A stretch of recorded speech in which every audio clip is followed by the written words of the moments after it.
Hey guys, I'm Max, and I'm here to make electrical math super easy.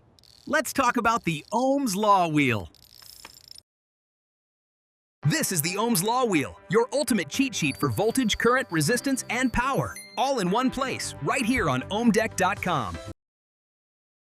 Orange up here is voltage. That's V, measured in volts.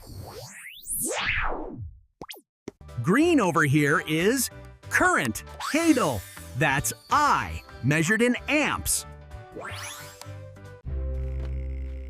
Blue down here is resistance, that's R, measured in ohms.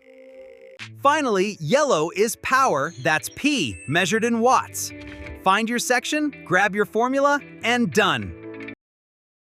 Here's a real example. You've got a 1500-watt space heater plugged into a 120-volt outlet. Will it trip your breaker? Let's find out. Let's bring back the space heater example. To find the current, we go to the current section of the Ohm's law wheel and use the formula I equals P divided by V. In this case, the heater uses 1500 watts on a 120-volt circuit. So we calculate 1500 divided by 120, which gives us 12.5 amps. That means this space heater is drawing almost the full limit of a 15-amp breaker. Pro tip: in real life, you should not run a breaker continuously that close to its maximum capacity. And remember, always follow local electrical codes and manufacturer instructions, and when in doubt, ask a licensed electrician.